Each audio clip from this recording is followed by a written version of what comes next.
Hello students. तो आज है हमारा day 34 JEE 40 day crash course series का। और आज का हमारा टॉपिक है ऑर्गेनिक कंपाउंड कंटेनिंग नाइट्रोजन। ये है डिस्क्लेमर। अब हम यहाँ पे बात करते हैं एनालिसिस की। तो अगर हम 2017 से लेके 2024 तक देखें तो अभी तक इस चैप्टर से 7 क्वेश्चंस जो हैं वो पूछे जा चुके हैं। दैट मीन्स जेई में एक क्वेश्चन इस चैप्टर से हर साल पूछा जाता है। अब अगर हम इसका वेटेज देखें तो इसका वेटेज है 2.9%। ठीक है। तो ईयरली क्वेश्चन डिस्ट्रीब्यूशन देखो यहाँ पे।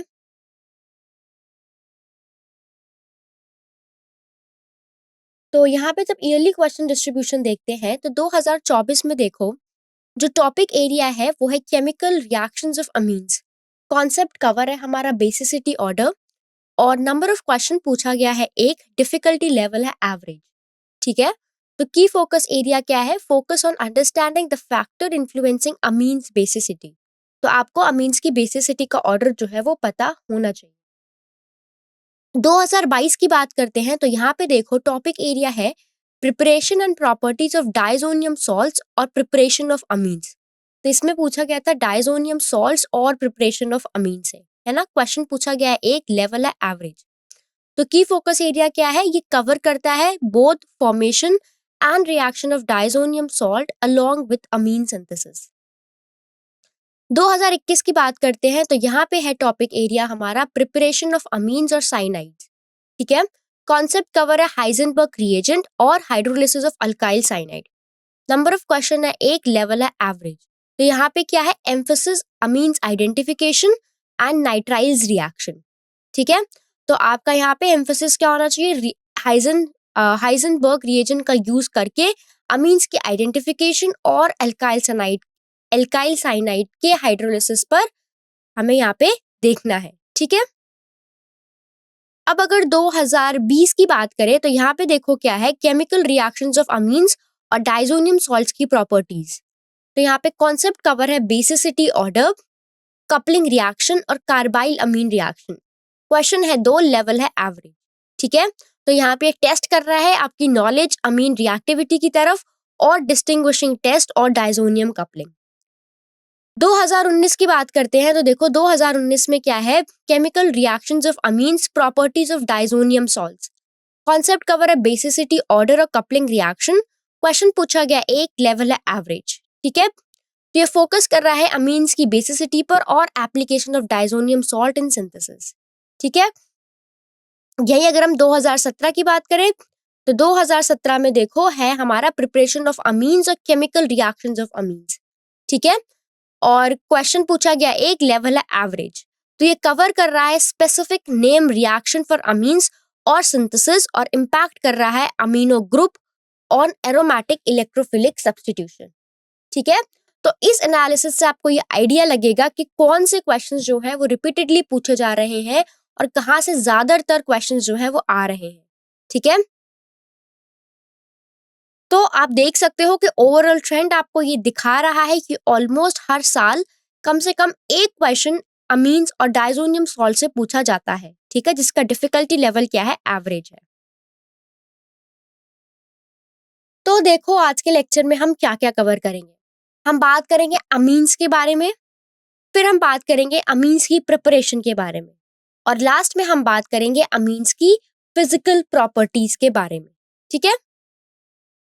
तो चलो शुरू करते हैं आज के लेक्चर से। सबसे पहला, व्हाट इज अमीन? अमीन क्या है? तो बेसिकली जो अमीन है वो अमोनिया के डेरिवेटिव्स होते हैं। अमोनिया क्या है? NH3। तो अमीन्स क्या है? अमोनिया के डेरिवेटिव्स होते हैं जिसमें एक, दो या सारे तीन हाइड्रोजन एटम्स अल्काइल या अराइल ग्रुप से रिप्लेस हो जाते हैं। अब अगर हम बात करें तो अमीन्स कई फील्ड्स में इंपॉर्टेंट होते हैं। अगर हम बात करें ऑर्गेनिक केमिस्ट्री की तो इनका यूज और कॉम्प्लेक्स मॉलिक्यूल की सिंथेसिस में बिल्डिंग ब्लॉक्स के रूप में किया जाता है। बायोकेमिस्ट्री की बात करें तो कई अमीनो एसिड्स जैसे कि न्यूरोट्रांसमीटर्स और हार्मोन्स अमीन्स होते हैं। अगर हम फार्मास्यूटिकल्स की बात करें तो अमीन ड्रग में कॉमन फंक्शनल ग्रुप्स होते हैं। और अगर इंडस्ट्रियल एप्लीकेशन की बात करें तो अमीन्स जो है वो डाइज, पॉलीमर्स और कैटलिस्ट के रूप में भी यूज होते हैं। ठीक है, तो समझ आ गया अमीन्स को कैसे कैरेक्टराइज करना है कि अमोनिया में हमारे पास क्या है, 3 हाइड्रोजन है, तो एक या फिर सारे हाइड्रोजन रिप्लेस कर दो अल्काइल या अराइल ग्रुप से। ठीक है, अब अमीन्स को हम क्लासिफाई करते हैं 3 कैटेगरी में। ठीक है, प्राइमरी, सेकेंडरी और टर्शरी। तो इसको इस बेसिस पे कैटेगराइज किया जाता है इस बात पर कि अमोनिया में कितने हाइड्रोजन एटम जो है वो रिप्लेस हुए हैं। तो बात करते हैं प्राइमरी अमीन्स की। तो प्राइमरी अमीन में क्या होता है, एक हाइड्रोजन रिप्लेस होता है। ठीक है, तो नाइट्रोजन से क्या होगा, हमारे पास 2 हाइड्रोजन होंगे और एक कोई भी आर ग्रुप होगा जो अल्काइल या अराइल हो सकता है। ठीक है, तो वो है प्राइमरी अमीन। सेकेंडरी अमीन में क्या होगा कि NH3 के 2 हाइड्रोजन रिप्लेस हो जाएंगे। तो नाइट्रोजन से हमारे पास 2 आर ग्रुप जुड़े होंगे और एक हाइड्रोजन जुड़ा होगा। वहीं अगर मैं टर्शरी अमीन की बात करती हूँ, इसका मतलब कि अमोनिया के सारे हाइड्रोजन जो है वो रिप्लेस हो जाते हैं। तो टर्शरी अमीन में क्या होगा, नाइट्रोजन पे 3 आर ग्रुप्स प्रेजेंट होंगे। ठीक है, तो फॉर्मूला क्या होता है, प्राइमरी का RNH2, सेकेंडरी का R2NH और टर्शरी का R3N। तो यहाँ पे देखो आपको इस पिक्चर में बताया गया है, ये है हमारे पास प्राइमरी अमीन। ठीक है, तो देखो नाइट्रोजन से एक आर ग्रुप जुड़ा है और 2 हाइड्रोजन जुड़े हैं, तो फॉर्मूला क्या है, RNH2। ठीक है, वहीं पे देखो ये है सेकेंडरी अमीन। तो सेकेंडरी अमीन में क्या है, नाइट्रोजन पे 2 आर ग्रुप्स लगे हैं और एक क्या लगा है, हाइड्रोजन। तो फॉर्मूला क्या है, R2NH। वहीं अगर हम टर्शरी अमीन्स की बात करें तो देखो नाइट्रोजन से 3 आर ग्रुप्स लगे हैं, मतलब अमोनिया के सारे हाइड्रोजन जो है वो रिप्लेस हो चुके हैं। ठीक है, तो अगर मैं यहाँ पे एग्जाम्पल दूं प्राइमरी का, तो प्राइमरी का क्या एग्जाम्पल हो सकता है, जैसे कि मिथाइल अमीन जिसका फॉर्मूला है CH3NH2। तो एक हाइड्रोजन जो है वो किससे रिप्लेस हो गया है, मिथाइल से, जो कि है हमारा CH3। ठीक है, तो ये एग्जाम्पल है किसका, प्राइमरी अमीन का। वहीं अगर हम दूसरा देखें तो सेकेंडरी अमीन का क्या एग्जाम्पल हो सकता है, जब हमारे पास 2 हाइड्रोजन जो है वो रिप्लेस हो जाए, तो हो गया डाइमिथाइल अमीन। तो अब क्या हो गया, डाइमिथाइल मतलब 2 हाइड्रोजन जो है वो किससे रिप्लेस हो गए हैं, मिथाइल ग्रुप से रिप्लेस हो गए हैं। ठीक है, और अगर हम टर्शरी अमीन्स के स्ट्रक्चर की बात करें तो टर्शरी अमीन में क्या होगा, सारे हाइड्रोजन रिप्लेस हो गए। ठीक है, तो मतलब यहाँ पे क्या होगा कि अमोनिया के तीनों हाइड्रोजन जो है वो रिप्लेस हो जाते हैं। तो ये चीज आपको ध्यान रखनी है कि आप प्राइमरी, सेकेंडरी और टर्शरी को कैसे बताओगे कि इनका स्ट्रक्चर कैसा दिखता है। ठीक है, तो आपको इनको क्लासिफाई करना आना चाहिए। तो अब हम बात करते हैं ज्योमेट्री और शेप के बारे में। तो अब देखो क्या होता है, अगर मैं बात करूं नाइट्रोजन की, तो नाइट्रोजन का इलेक्ट्रॉनिक कॉन्फ़िगरेशन बताओ क्या होता है। नाइट्रोजन का एटॉमिक नंबर क्या है, 7। तो इलेक्ट्रॉनिक कॉन्फ़िगरेशन क्या है, 1s2, 2s2, 2p3। ठीक है, मतलब इसके पास अगर हम बात करें वैलेंस शेल जो हमारा सेकंड शेल है, तो इसमें नाइट्रोजन के पास टोटल 5 इलेक्ट्रॉन्स होते हैं। ठीक है, 2s में 2 इलेक्ट्रॉन होंगे और 2p में कितने होंगे, 3 इलेक्ट्रॉन्स होंगे। ठीक है, तो क्या होता है, अगर मैं यहाँ पे हाइब्रिडाइजेशन की बात करूं, तो हाइब्रिडाइजेशन में हमारे पास क्या होता है कि यहाँ पे जो एटॉमिक ऑर्बिटल्स होते हैं ये मिक्स करके क्या बनाते हैं, हाइब्रिड ऑर्बिटल्स बनाते हैं। ठीक है, तो एटॉमिक ऑर्बिटल्स को मिला के हम क्या बनाते हैं, हाइब्रिड ऑर्बिटल्स। तो जितने एटॉमिक ऑर्बिटल्स होते हैं उतने ही हाइब्रिड ऑर्बिटल्स बनते हैं। ठीक है, और जब ये हाइब्रिड ऑर्बिटल्स बनते हैं तो क्या होता है, इनकी जो एनर्जी होती है, सबकी एनर्जी जो है सेम हो जाती है। ठीक है, जैसे कि अगर मैं बात करूं S, P, D और F में, तो सबकी एनर्जी जो है वो सेम नहीं होती है, लेकिन हाइब्रिडाइजेशन के बाद क्या हो जाता है, सबकी एनर्जी सेम हो जाती है। ठीक है, तो वैसे ही होता है हमारे पास किसके केस में, नाइट्रोजन के केस में। ठीक है, तो वैलेंस शेल में टोटल क्या होते हैं, 4 ऑर्बिटल्स है हमारे पास। 4 ऑर्बिटल कैसे, एक S का और 3 P का। ठीक है, तो एक S का 3 P का टोटल कितने हो गए, 4 ऑर्बिटल्स हो गए हमारे पास। P के 3 होते हैं, कौन कौन से, PX, PY और PZ। तो जैसा कि मैंने बताया हाइब्रिडाइजेशन में क्या हो गया, ऑर्बिटल्स की मिक्सिंग होगी। तो नाइट्रोजन के पास क्या होगा, उसका एक S और 3 P ऑर्बिटल जो है वो मिक्स करके 4 sp3 हाइब्रिड ऑर्बिटल्स बनाते हैं। ध्यान रखो कितने बनाते हैं, सिंपल लॉजिक है। पहले क्या था, एक S और 3 P थे, तो जब हाइब्रिडाइजेशन हुआ तो इसने कितने हाइब्रिड ऑर्बिटल्स बनाए, जितने एटॉमिक ऑर्बिटल्स होंगे उतने ही हाइब्रिड ऑर्बिटल्स बनाएगा। तो एटॉमिक ऑर्बिटल्स कितने थे, 4, तो हाइब्रिड ऑर्बिटल्स कितने बनाएगा, वो भी 4। ठीक है, तो ये क्या बनाएगा, 4 sp3 हाइब्रिड ऑर्बिटल्स। ठीक है, तो अभी भी ऑर्बिटल काउंट क्या है, हमारे पास 4 ही है। ठीक है,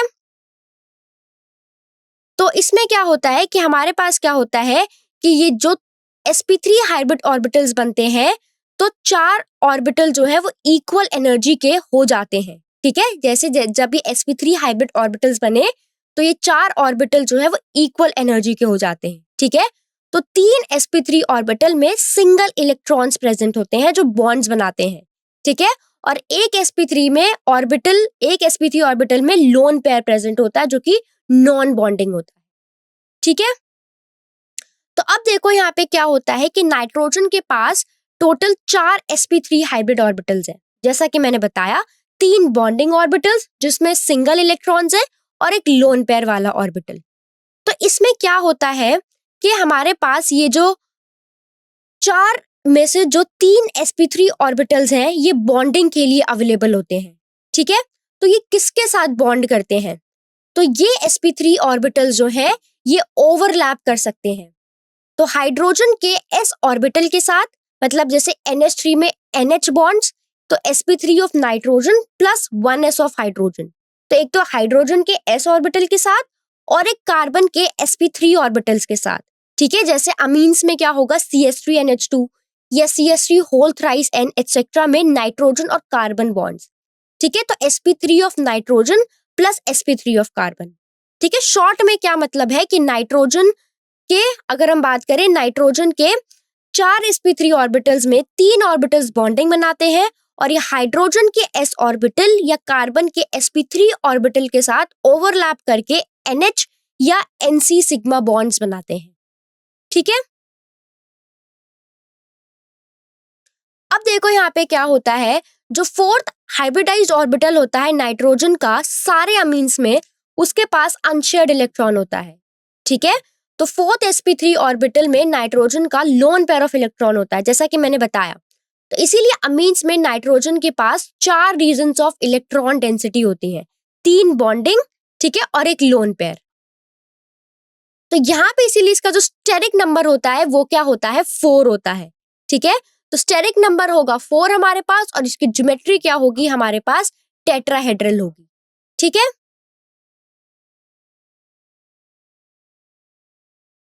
तो यहाँ पे देखो, अगर हम इसकी बात करें शेप की, तो यहाँ पे देखो अमीन्स की जो शेप होती है वो क्या होता है, पिरामिडल शेप का होता है। ठीक है, अब आप सोचो कि अमीन हमारे पास क्या है, 4 स्टेरिक नंबर है, तो ये क्या हो गया, sp3 क्या हो गया, टेट्राहेड्रल है। ठीक है, लेकिन मेरी बात अब ध्यान से सुनो, अगर आप सोचोगे कि अमीन टेट्राहेड्रल है तो इसका बॉन्ड एंगल 109 डिग्री 28 मिनट होना चाहिए था, क्योंकि ये तो sp3 है। लेकिन यहाँ पे ऐसा नहीं होता है।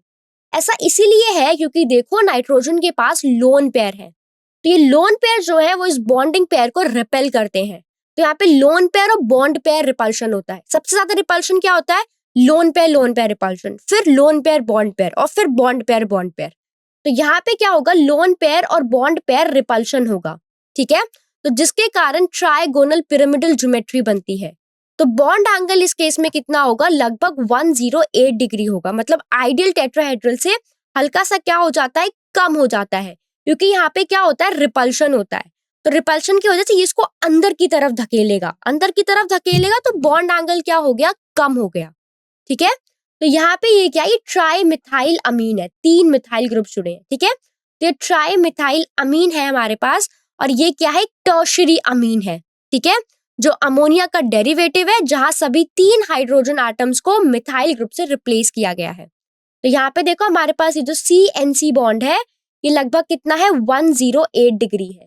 ठीक है, जो कि आइडियल टेट्राहेड्रल से कम है। ठीक है, क्योंकि यहाँ पे जैसा कि मैंने बताया, लोन पेयर और बॉन्ड पेयर का क्या होता है, रिपल्शन होता है। ठीक है, अब देखो, अब हम बात करते हैं IUPAC नॉमेनक्लेचर की।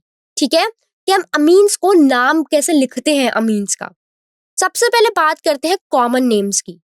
तो कॉमन नेम्स में एक एलिफैटिक अमीन का नाम अल्काइल ग्रुप को अल्फाबेटिकल ऑर्डर में अमीन से पहले लगाकर लिखते हैं। देखो सिंपल सी बात है, पहले सबसे पहले क्या आएगा, जो भी हमारे पास वहां पे जो एलिफैटिक अमीन होगा उसका नाम पहले लिखो और बाद में क्या लगा दो, अमीन लगा दो, लेकिन उसको अल्फाबेटिकल ऑर्डर में लिखना है। ठीक है, तो अल्काइल ग्रुप का जो नाम है वो पहले आएगा और बाद में क्या लगा दो, अमीन लगा दो। देखो एग्जाम्पल से समझो, जैसे कि अगर मैं बात करूं, हमारे पास यहाँ पे एक अल्काइल ग्रुप है जिसके पास मिथाइल है। ठीक है, तो मैं क्या लिखूंगी, मिथाइल अमीन। ठीक है, इथाइल अमीन या फिर डाई मिथाइल अमीन। ठीक है, तो अगर हमारे पास क्या है, दो अल्काइल ग्रुप्स हैं, ठीक है, मिथाइल और इथाइल, तो हम इनको अल्फाबेटिकल ऑर्डर में अरेंज करते हैं। तो पहले क्या आता है, ई, इसीलिए पहले आएगा इथाइल, फिर आएगा मिथाइल और लास्ट में क्या लिखा दो, अमीन। तो हो गया इथाइल मिथाइल अमीन। ठीक है, तो ऐसे इसके नाम्स लिखे जाते हैं। अब देखो आयुपेक सिस्टम में क्या होता है। आयुपेक सिस्टम में अमीन को अल्केना अमीन्स के नाम से बोला जाता है। ठीक है, जिसमें क्या लिखते हैं, पहले एल्केन का नाम है और बाद में अमीन लिखो। तो एल्केन के नाम में क्या है, ई हटा दो वहां से। ठीक है, तो एल्केन के नाम को ई हटा के अमीन से रिप्लेस कर दो, तो वो हमारा हो जाएगा आयुपेक सिस्टम। ठीक है, और अब अगर हमें अराइल अमीन्स को नेम करना है, ठीक है, तो अराइल अमीन में अडीन सफिक्स में ई को अमीन से रिप्लेस कर दो। तो अडीन का जो ई है उसको हटा के क्या लिख दो आप, अमीन लिख दो। ठीक है, अब देखो यहाँ पे एग्जाम्पल दिए हैं। यहाँ पे देखो क्या है आपके पास, इस नाइट्रोजन से एक ये कार्बन जुड़ा है और इस कार्बन से फर्दर ये दो CH3 ग्रुप जुड़े हैं। ठीक है, तो इसका नाम देखो क्या है। अगर मैं यहाँ से नंबरिंग शुरू करूँ 1 2 3, तो सेकेंड कार्बन पे एक NH2 ग्रुप अटैच है, तो नाम क्या हो गया, 3 कार्बन एटम्स है, तो रूट वर्ड क्या हो गया, प्रोप, है ना, प्रोपेन। लेकिन मैंने क्या बोला था कि ई हटा के उसकी जगह अमीन लगा दो, तो प्रोपेन 2 अमीन, 2 तो लगाना ही पड़ेगा ना, 2 इसकी पोजीशन बताएगा कि कौन से कार्बन से NH2 ग्रुप अटैच है, तो क्या हो गया, प्रोपेन 2 अमीन। ठीक है, वैसे ही देखो ये अराइल, अगर हमारे पास यहाँ पे कोई अराइल अमीन है, तो अराइल अमीन में क्या होगा कि अरीन का जो ई है उसे हटा के सिंपली अमीन लिखना है बस। ठीक है, तो क्या हो जाएगा यहाँ पे, ये क्या है हमारे पास, बेंजीन है, तो बेंजीन का क्या हटा दो, यहाँ से ई हटा दो, तो बेंजीन का ई हटा के बस अमीन लिख दिया, तो बेंजीन अमीन। ठीक है, तो ऐसे हम इनका आयुपेक नॉमेनक्लेचर करते हैं। ठीक है, अब हम बात करते हैं इनकी सिंथेसिस की, कि अब हम अमीन्स को कैसे बना सकते हैं। ठीक है, तो यहाँ पे देखो कि कई मेथड होते हैं सिंथेसिस के लिए जो एग्जिस्ट करते हैं, और ये मेथड्स तीनों का मिक्सचर प्रोड्यूस करते हैं या कुछ खास टाइप के अमीन्स के लिए स्पेसिफिक यील्ड कर सकते हैं। ठीक है, यानी 1 डिग्री 2 डिग्री या 3 डिग्री अमीन्स। तो कुछ खास टाइप के अमीन्स के लिए स्पेसिफिक के लिए एग्जांपल्स होते हैं इसके नाइट्राइल्स का रिडक्शन या फिर हॉफमाइन ब्रोमोमाइड डिग्रेडेशन, ये प्राइमरी अमीन्स के लिए है, या फिर गैब्रियल सिंथेसिस, ये आमतौर पर प्राइमरी अमीन्स प्रिपेयर करने के लिए यूज होता है। और अगर हम बात करें हॉफमैन डिग्रेडेशन, तो ये सेकेंडरी अमाइड से प्राइमरी अमीन्स प्रिपेयर करने के लिए यूज होता है। ठीक है, तो कुछ मेथड जो होते हैं जो प्राइमरी अमीन्स बनाते हैं, और कुछ मेथड जो होते हैं जो प्राइमरी सेकेंडरी और टर्शियरी अमीन्स का, जिनसे हमें मिक्सचर मिलता है। ठीक है, तो सबसे पहला मेथड देखो यहाँ पे है, अगर हम यहाँ पे देखें तो हम इन मेथड से इनको बना सकते हैं, जैसे कि alkyl nitrile, nitroalkane, oximes of aldehyde and ketones और प्राइमरी अमाइड्स। ठीक है, तो इन सभी को रिड्यूस करके हम क्या बना सकते हैं, प्राइमरी अमीन बना सकते हैं। ठीक है, सबसे पहला देखो हमारे पास क्या है, हमारे पास है नाइट्रो कंपाउंड से हम क्या बना रहे हैं, प्राइमरी अमीन। तो नाइट्रो कंपाउंड का रिडक्शन करके हम बना रहे हैं प्राइमरी अमीन। हमारे पास यहाँ पे क्या है, नाइट्रोबेंजीन। ठीक है, जिसपे इस बेंजीन पे NO2 ग्रुप लगा है। तो जब हम इस नाइट्रोबेंजीन को H2PD और इथेनॉल से रिड्यूस करेंगे तो हमें क्या मिलेगा, एनिलीन मिलेगा। एनिलीन क्या है, बेंजीन रिंग पे NH2 ग्रुप लगा है, वो एनिलीन है। ठीक है, तो इसमें क्या हो गया, जो नाइट्रो ग्रुप है हमारा वो किस में कन्वर्ट हो गया, अमीन ग्रुप में, अमीनो ग्रुप में कन्वर्ट हो गया। ठीक है, जो कि है हमारा NH2, तो ये हमारा क्या है, एनिलीन है। ठीक है, दूसरा देखो अल्काइल नाइट्रो कंपाउंड से हम क्या बना रहे हैं, NO2 बना रहे हैं। ठीक है, तो यहाँ पे हमारे पास क्या है RNO2।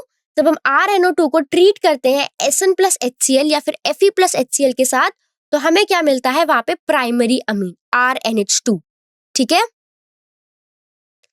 तीसरा देखो क्या है हमारे पास, तीसरा देखो हमारे पास RC ट्रिपल बॉन्ड N है।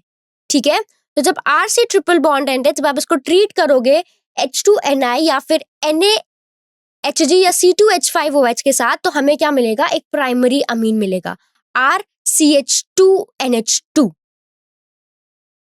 ठीक है, तो ये जो 3 रिएक्शंस थी जो अभी हमने यहाँ पे देखी। ठीक है, तो यहाँ पे क्या है हमारे पास नाइट्राइल्स है और नाइट्राइल्स का रिडक्शन हमने किस में करा है, प्राइमरी अमीन्स में करा है। ठीक है, अब यहाँ पे देखो, यहाँ पे बात करी गई है मेंडियस रिएक्शन के बारे में। ठीक है, तो मेंडियस रिएक्शन क्या है कि जब हम नाइट्राइल्स का रिडक्शन करते हैं, मतलब नाइट्राइल्स को प्राइमरी अमीन में कन्वर्ट करने का रिडक्शन रिएक्शन होता है ये। ठीक है, कि जब नाइट्राइल्स को प्राइमरी अमीन्स में कन्वर्ट करने का ये रिडक्शन रिएक्शन है। तो यहाँ पे रिएजेंट्स देखो क्या यूज होते हैं, सोडियम, मेटल और अल्कोहल, जो जनरली इथेनॉल होता है। ठीक है, जैसे कि अभी हमने इस रिएक्शन में यहाँ पे देखा। ठीक है, तो ये दोनों मिलकर हाइड्रोजन जनरेट करते हैं और नाइट्राइल को क्या करते हैं, रिड्यूस कर देते हैं। ठीक है,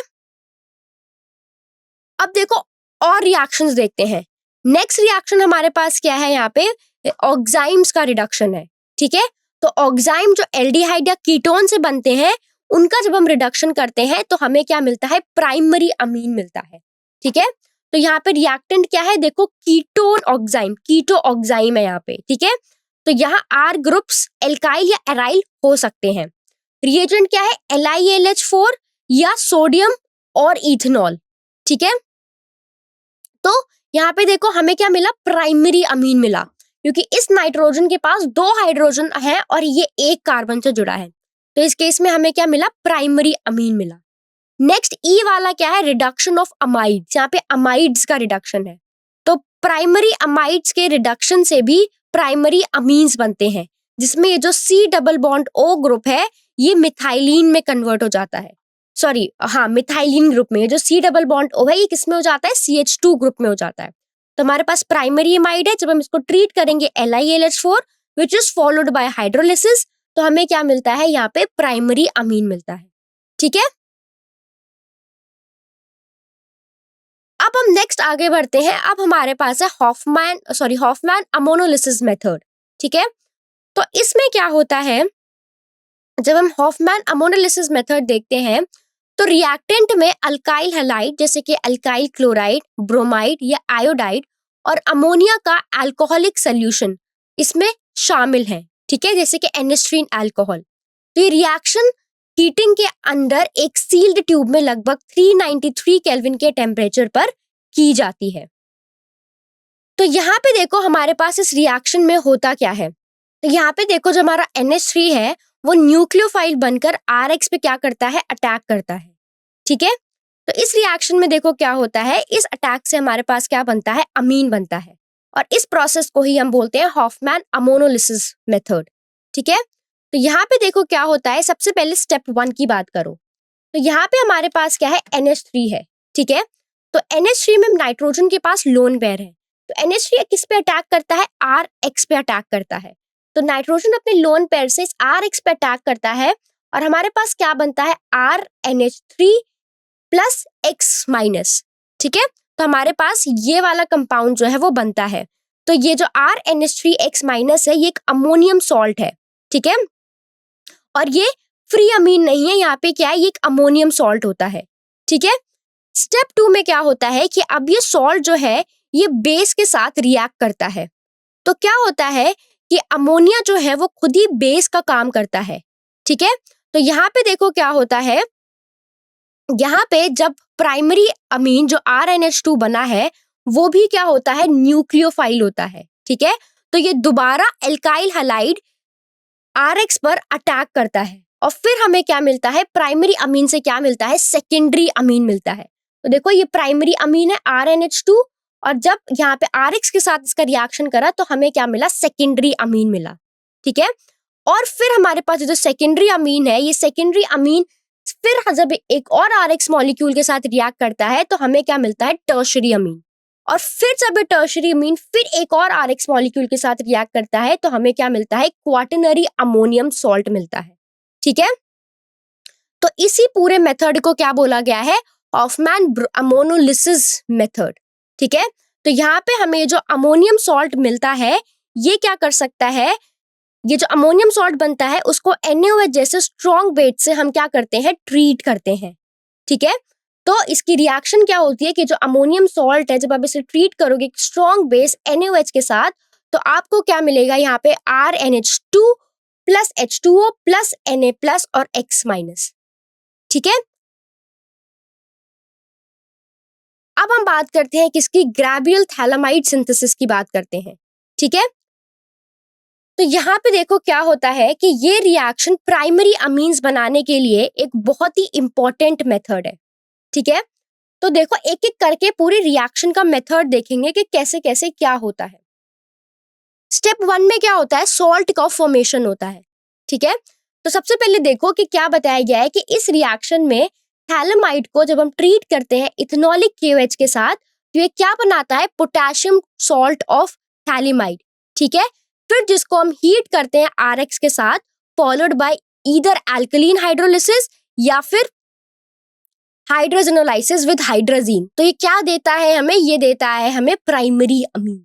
ठीक है, अब देखो एक एक करके इसको पूरे को समझो। सबसे पहले क्या हुआ, सॉल्ट फॉर्मेशन। तो थैलेमाइड को इथेनॉलिक KOH के साथ रिएक्ट करने पर पोटेशियम सॉल्ट ऑफ थैलेमाइड बनता है। ठीक है, तो इस रिएक्शन में थैलेमाइड का ये जो NH बॉन्ड है ये क्या है, टूट जाता है और जो पानी है H2O वो क्या हो जाता है, निकल जाता है। ठीक है, स्टेप 2 में क्या होता है, एल्काइलेशन। अब इस पोटेशियम के हमारे पास जो पोटेशियम सॉल्ट ऑफ थैलेमाइड है इसको एक एल्काइल हैलाइड के साथ हीट किया जाता है RX के साथ। तो हम इसको क्या करते हैं, एल्काइल हैलाइड के साथ हीट करते हैं तो पोटेशियम हैलोजन के साथ मिलकर KX के रूप में निकल जाता है। ठीक है, और अल्काइल ग्रुप R जो है वो नाइट्रोजन से जुड़ जाता है जिससे N एल्काइल थैलेमाइड बनता है। ठीक है, अब नेक्स्ट में देखो क्या होता है, स्टेप 3 में क्या होता है, हाइड्रोलिसिस और हाइड्रोजनोलाइसिस। तो ये जो N एल्काइल थैलेमाइड हमारे पास बना था तो N एल्काइल थैलेमाइड को या तो एल्कलीन हाइड्रोलिसिस या हाइड्रोजनोलाइसिस जिसमें हाइड्रोजीन इन्वॉल्व होता है NH2 के साथ ट्रीट किया जाता है। ठीक है, तो इस प्रोसेस में N एल्काइल थैलेमाइड टूट जाता है और हमें करस्पॉन्डिंग प्राइमरी अमीन देता है। ठीक है, और एल्कलीन हाइड्रोलिसिस में थैलिक एसिड का सोडियम सॉल्ट बनता है। ठीक है, तो ये चीज आपको यहाँ पे ध्यान में रखनी है। ठीक है, तो हमें फाइनली क्या मिलता है, हमारे पास क्या होता है, एक प्राइमरी अमीन मिलता है। ठीक है, अब यहाँ पे देखो आपको इसकी लिमिटेशन दी हुई है। ठीक है, तो प्राइमरी एरोमेटिक अमीन जैसे एनिलीन इस मेथड से नहीं बनाए जा सकते। इसका रीजन क्या है, ऐसा इसीलिए होता है क्योंकि अराइल हैलाइड्स जिसमें Ar एक अल्काइल ग्रुप है थैलेमाइड से बने एनायन के साथ SN2 रिएक्शन नहीं करते हैं। ठीक है, तो अराइल हैलाइड्स सिर्फ इलेक्ट्रॉन विड्रॉइंग ग्रुप्स के ऑर्थो और पैरा पोजीशन पर होने पर ही रिएक्शन करते हैं, लेकिन जो सामान्य एराइल हैलाइड्स है वो ये जो रिएक्शन है वो नहीं करते हैं। ठीक है, तो आप यहां से ये चीज समझ सकते हो। नेक्स्ट है हॉफमैन ब्रोमामाइड डिग्रेडेशन रिएक्शन।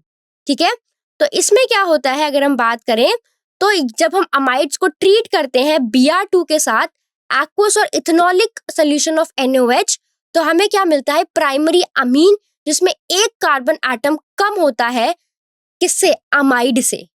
ठीक है, तो यहाँ पे देखो हमारे पास रिएक्शन क्या है कि हमारे पास यहाँ पे देखो है RC डबल बॉन्डो NH2। ठीक है, जो हमारे पास क्या है, एक अमाइड है। ठीक है, तो जब हम इस अमाइड को Br2 के साथ NaOH के एक्वस या इथेनॉलिक सोल्यूशन में रिएक्ट करते हैं तो हमें क्या मिलता है, यहाँ से प्राइमरी अमीन मिलता है। ठीक है, RNH2 मिलता है। तो इस रिएक्शन में जो अमीन बनता है उसमें ओरिजिनल अमाइड की कंपैरिजन में एक कार्बन एटम कम होता है। तो यहाँ पे देखो अमाइड में देखो यहाँ पे क्या है RC, मतलब 2 कार्बन एटम है, और पर यहाँ पे अमीन में क्या हुआ, हमारे पास एक ही कार्बन एटम है। तो एक कार्बन एटम जो है वो इस केस में क्या होता है, कम बनता है। ठीक है, तो आप जैसे कि रिएक्शन देख सकते हो, जब आपने अमाइड को रिएक्ट करवाया तो हमें क्या मिला, प्राइमरी अमीन मिला Na2CO3 plus 2 NaBr plus 2 H2O। ठीक है, अब बात करते हैं स्किमिड रिएक्शन के बारे में। तो ये भी प्राइमरी अमीन्स बनाने का एक यूजफुल मेथड है। ठीक है, जिससे कार्बोक्सिलिक एसिड का इस्तेमाल होता है। तो यहाँ पे देखो हमारे पास क्या है, कार्बोक्सिलिक एसिड है RCOOH। तो कार्बोक्सिलिक एसिड के हाइड्रोजोइक एसिड के साथ कॉन्सेंट्रेटेड सल्फ्यूरिक एसिड की प्रेजेंस में वार्म किया जाता है। ठीक है, तो इससे क्या मिलता है हमें, ये रिएक्शन जो है ये प्राइमरी अमीन्स की बहुत ज्यादा हाई यील्ड देती है। ठीक है, तो यहाँ पे देखो रिएक्शन क्या है, ये कार्बोक्सिलिक एसिड प्लस हमारे पास क्या है N3H। जब आप इसको हीट करोगे तो हमें क्या मिलेगा, यहाँ पे प्राइमरी अमीन मिलेगा। ठीक है, तो कार्बोक्सिलिक एसिड को हाइड्रोजोइक एसिड के साथ कॉन्सेंट्रेटेड सल्फ्यूरिक एसिड की प्रेजेंस में हम वार्म करते हैं। ठीक है, तो यहाँ पे देखो N3H और कॉन्सेंट्रेटेड H2SO4 की बजाय NaN3 सोडियम अजाइड और कॉन्सेंट्रेटेड H2SO4 का मिक्सचर भी हम यहाँ पे क्या कर सकते हैं, यूज कर सकते हैं। ठीक है, तो वही चीज आप यहाँ पे आपको दी गई है, और यहाँ पे क्या निकलती है, CO2 और N2 गैस। ठीक है, अब देखो अब हम बात करते हैं फिजिकल प्रॉपर्टीज के बारे में। तो अब अमीन्स की फिजिकल स्टेट, ऑर्डर, सॉल्युबिलिटी और बॉइलिंग पॉइंट के बारे में बात करते हैं। तो यहाँ पे देखो अगर हम बात करें तो लोअर एलिफैटिक अमीन्स जैसे कि CH3NH2 या C2H5NH2 ये क्या होते हैं, गैसेस होते हैं। ठीक है, जिनकी फिशी ऑर्डर होता है, मतलब आप बोल सकते हो कि मछली जैसी गंध होती है। अब हम अगर बात करें एनालीन्स और दूसरे अराइल अमीन्स, तो ये आमतौर पर कलरलेस होते हैं, लेकिन अगर उन्हें हवा में लंबे समय तक रखा जाए तो वो एटमॉस्फेरिक ऑक्सीडेशन के कारण कलर जो है वो डेवलप कर लेते हैं। ठीक है, एटमॉस्फेरिक ऑक्सीडेशन की वजह से वो कलर क्या करते हैं, डेवलप कर लेते हैं। अब देखो अगर मैं बॉइलिंग पॉइंट का ट्रेंड देखूं तो आपको ये चीज हमने पहले भी डिस्कस करी है कि अगर हम आइसोमेरिक अमीन्स की बात करें, मतलब जिनका मॉलिक्यूलर फॉर्मूला एक जैसा होता है लेकिन स्ट्रक्चर डिफरेंट है, तो इन आइसोमेरिक अमीन्स के जो बॉइलिंग पॉइंट है और सॉल्युबिलिटी है वो ब्रांचिंग के साथ डिक्रीज करते हैं। ठीक है, तो इनका ऑर्डर क्या होता है, प्राइमरी, फिर सेकेंडरी और लास्ट में क्या होता है, टर्शरी। ठीक है, तो जैसा कि मैंने बताया था कि जैसे जैसे ब्रांचिंग बढ़ती है, सरफेस एरिया कम होता है, तो वंडर वाल फोर्स भी कम होते हैं। ठीक है, अब यहाँ पे देखो अगर एग्जाम्पल दिया है, ये हमारे पास प्राइमरी अमीन है CH3 CH2 CH2 NH2। तो प्राइमरी अमीन में देखो हमारे पास सिर्फ 2 हाइड्रोजन एटम्स हैं, तो यहाँ पे सिर्फ 2 हाइड्रोजन एटम्स अवेलेबल है हाइड्रोजन बॉन्डिंग करने के लिए। ठीक है, वहीं अगर मैं सेकेंडरी अमीन की बात करूं तो इनके पास क्या होता है, यहाँ पे देखो सिर्फ एक ही हाइड्रोजन अवेलेबल है हाइड्रोजन बॉन्डिंग करने के लिए। वहीं टर्शरी अमीन में क्या है कि कोई भी हाइड्रोजन अवेलेबल नहीं है हाइड्रोजन बॉन्डिंग के लिए। ठीक है, तो हाइड्रोजन बॉन्डिंग की पावर कम होने से बॉइलिंग पॉइंट भी क्या होता है, कम होता है।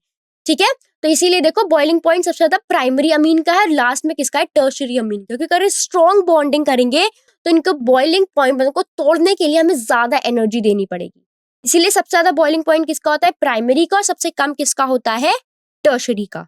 ठीक है, अब आता है अल्कोहल के साथ कंपैरिजन। तो अमीन्स का बॉइलिंग पॉइंट करस्पॉन्डिंग अल्कोहल से कम होता है। ठीक है, ऐसा इसीलिए होता है क्योंकि ऑक्सीजन की इलेक्ट्रोनेगेटिविटी नाइट्रोजन से ज्यादा होती है।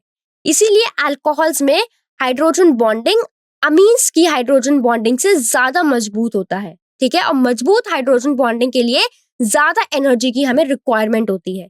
इसीलिए हम बोलते हैं कि अल्कोहल्स का जो बॉइलिंग पॉइंट है वो क्या होता है, अल्कोहल्स का बॉइलिंग पॉइंट ज्यादा होता है करस्पॉन्डिंग अमीन से। ठीक है, तो स्टूडेंट्स अब हम कुछ प्रैक्टिस क्वेश्चंस डिस्कस करते हैं। ठीक है, जो भी अभी हमने कॉन्सेप्ट सीखा अब हम यहाँ पे अप्लाई करेंगे। सबसे पहला क्वेश्चन देखो, क्या आपको रिडक्शन करवाना है एरोमेटिक नाइट्रो कंपाउंड का यूजिंग FeNCl, तो ये क्या देगा। ठीक है, aromatic oxime, aromatic hydrocarbon, aromatic primary amine या फिर एरोमेटिक अमाइड। ए, बी, सी या डी में से सही ऑप्शन क्या होगा?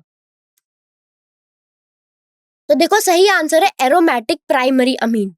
ठीक है, तो रिएक्शन देखो, जब भी आपके पास कोई एरोमेटिक नाइट्रो कंपाउंड है जैसे कि C6H5NO2, अगर आप इसको रिड्यूस करोगे Fe और HCl के साथ, तो FeHCl के रिडक्शन करने पर नाइट्रोबेंजीन एनिलीन या एरोमेटिक प्राइमरी अमीन बनाता है। ठीक है, तो यहाँ पे हमें क्या मिलेगा? एक एरोमेटिक प्राइमरी अमीन, जो कि क्या है हमारे पास? एनिलीन है। ठीक है, तो यहाँ पे जो NO2 ग्रुप है वो किस में कन्वर्ट हो गया? NH2 ग्रुप में हो गया। ठीक है, अगला सवाल देखो, इसमें से आपको बताना है कि इसमें से कौन सी फॉलोइंग रिएक्शन से आपको टर्शरी अमीन मिलेगा। एनिलीन को जब आप 2 बार ट्रीट करोगे CH3I के साथ, एनिलीन को 1 बार ट्रीट करा CH3I के साथ, नाइट्रोबेंजीन का रिएक्शन करा SN और HCl के साथ, या फिर नन ऑफ दीज, तो इसमें से किसमें टर्शरी अमीन मिलेगा? देखो सही आंसर है ए। ठीक है, तो यहाँ पे देखो क्या होता है कि एनिलीन जो हमारे पास है, एनिलीन का जो 1 मोल है ये इथाइल आयोडाइड के साथ रिएक्ट करता है। तो एनिलीन के नाइट्रोजन एटम पर जो लोन पेयर प्रेजेंट होते हैं वो एक न्यूक्लियोफाइल की तरह एक्ट करते हैं और मिथाइल ग्रुप पर अटैक करते हैं और एक हाइड्रोजन एटम को एक मिथाइल ग्रुप से रिप्लेस करके एन मिथाइल एनिलीन और हाइड्रोजन आयोडाइड बनाते हैं। तो हमारे पास ये क्या बना? यहाँ पे देखो एन मिथाइल एनिलीन। ठीक है, और साथ ही में क्या बनता है? Hydrogen iodide. तो पहले स्टेप से बना एन मिथाइल एनिलीन प्रोडक्ट फिर मिथाइल आयोडाइड के दूसरे मोल के साथ रिएक्ट करता है। तो नाइट्रोजन एटम जिसके पास अभी भी लोन पेयर है ये एक और मिथाइल ग्रुप पर अटैक करता है। तो ये नाइट्रोजन पर मौजूद आखिरी हाइड्रोजन को एक दूसरे मिथाइल ग्रुप से रिप्लेस करता है, जिसके रिजल्टेंट हमें क्या मिलता है? N, di methyl aniline. ठीक है, देखो N, क्यों लिखते हैं? क्योंकि ये जो CH3 ग्रुप्स है, ये डायरेक्टली इस नाइट्रोजन से जुड़े हैं। तो अगर ये डायरेक्टली जुड़े होते हैं तो हम N से इसको डिनोट करते हैं। ठीक है, तो हमें क्या मिलेगा फिर? N, डाई मिथाइल एनिलीन और HI का एक और मॉलिक्यूल बनता है। ठीक है, तो जब एनिलीन मिथाइल आयोडाइड के 2 मोल्स के साथ रिएक्ट करता है तो ये N, डाई मिथाइल एनिलीन बनाता है। ठीक है, और ये देखो ये क्या एक टर्शरी अमीन है, क्योंकि नाइट्रोजन यहाँ पे 3 R ग्रुप से जुड़ा हुआ है, एक C6H5 और 2 CH3 ग्रुप्स। तो इस केस में हमें क्या मिलता है? एक टर्शरी अमीन मिलता है। दूसरा ऑप्शन देखो कि जब आप एनिलीन और मिथाइल आयोडाइड 1:1 मोलर रेशियो में रिएक्ट कराते हो तो रिएक्शन एक एल्काइलेशन है। ठीक है, जो हमें क्या देता है? एन मिथाइल एनिलीन बनता है। ठीक है, और यहाँ पे क्या मिलेगा? N methyl aniline. तो नाइट्रोजन एक C6H5, एक हाइड्रोजन और एक CH3 ग्रुप से अटैच है, तो मतलब ये एक सेकेंडरी अमीन है। ठीक है, और दूसरा ऑप्शन क्या देखो कि जब नाइट्रोबेंजीन टिन और हाइड्रोक्लोरिक एसिड के साथ रिएक्ट करता है तो उसका रिडक्शन होता है, जिससे हमें क्या मिलता है? एनिलीन मिलता है। तो इस रिएक्शन में नाइट्रो ग्रुप का रिडक्शन अमीनो ग्रुप में होता है, जिसमें टिन रिड्यूसिंग एजेंट की तरह काम करता है और HCl रिडक्शन होने के लिए एसिडिक मीडियम प्रोवाइड करता है।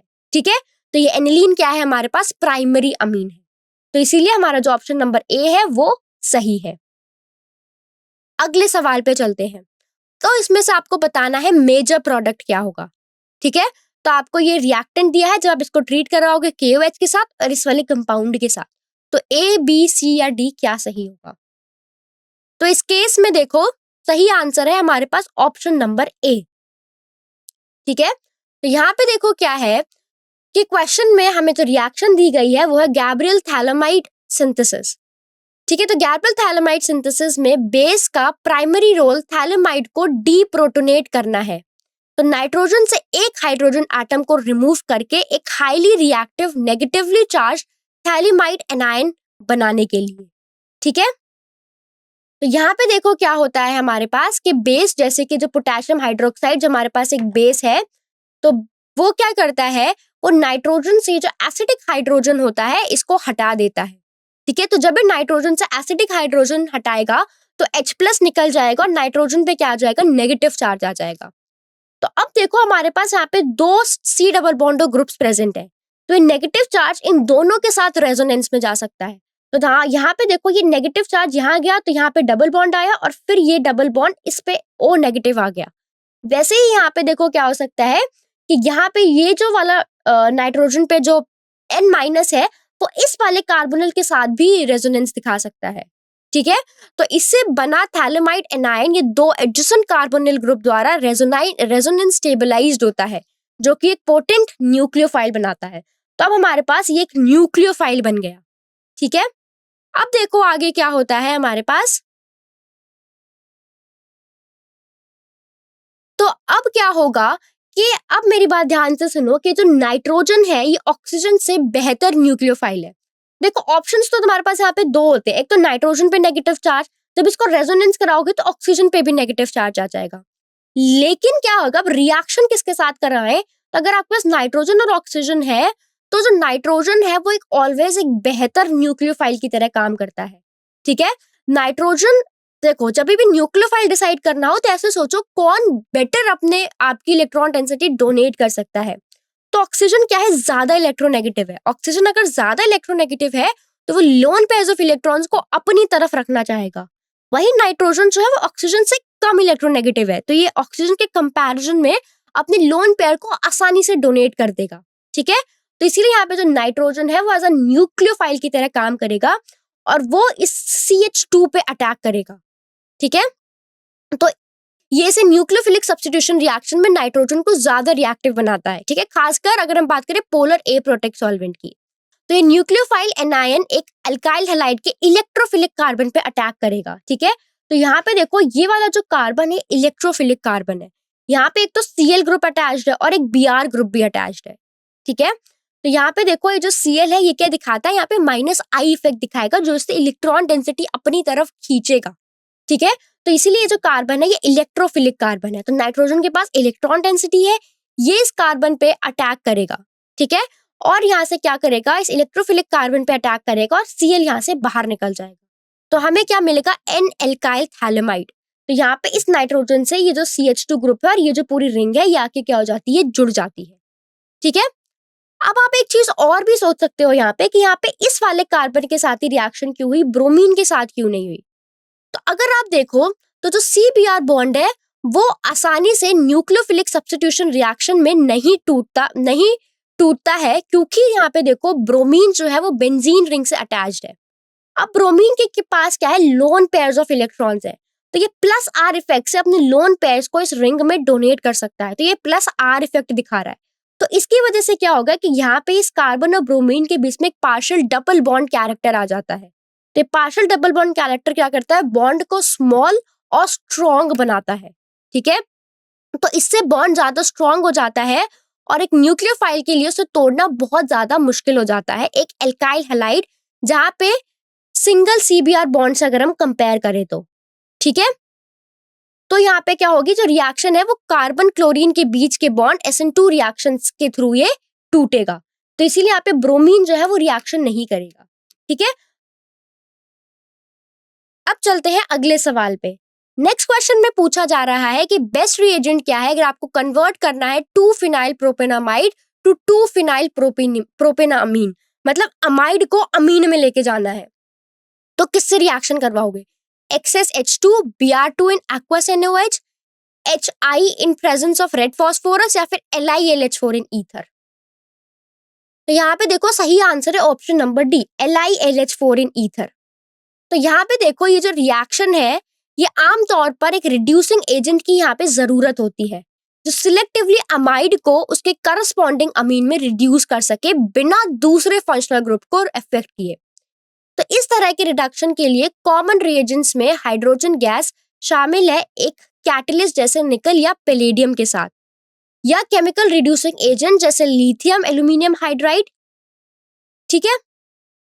लेकिन जो लिथियम एल्यूमिनियम हाइड्राइड है ये अमाइड्स के रिएक्शन के लिए एक ज्यादा इफेक्टिव है catalytic hydrogenation with access H2 से, क्योंकि ये एक स्ट्रॉन्ग रिड्यूसिंग एजेंट है जो अमाइड्स को आसानी से अमीन्स में क्या कर सकता है, रिड्यूस कर सकता है।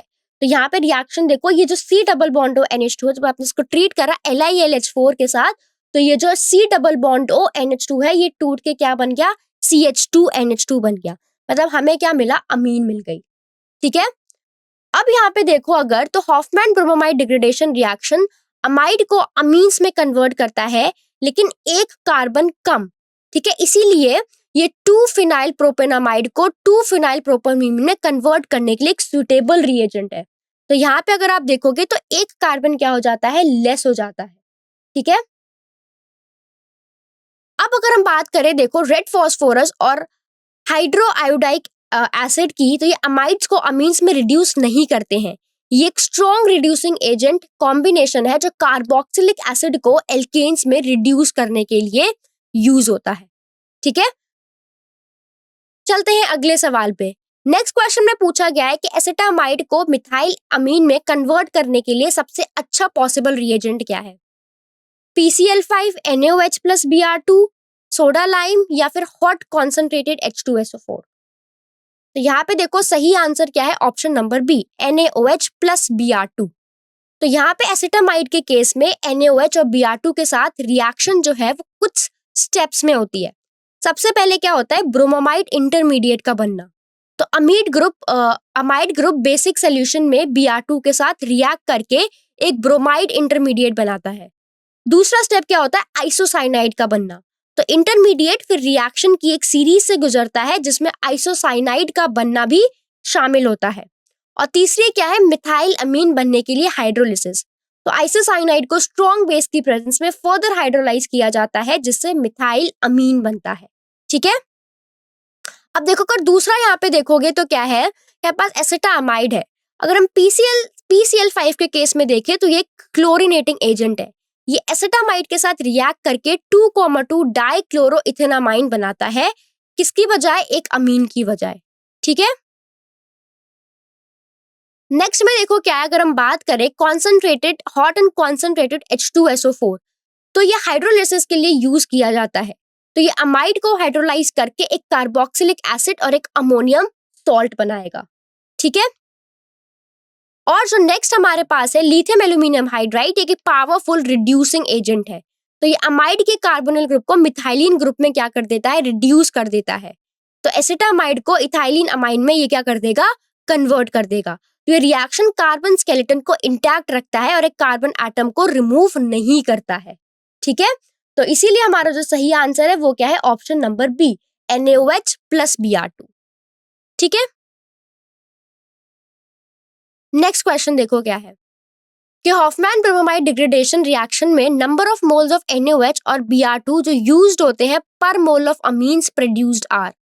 तो हॉफमैन ब्रोमोमाइड डिग्रेडेशन रिएक्शन में NaOH और Br2 के कितने मोल्स हमें चाहिए होते हैं?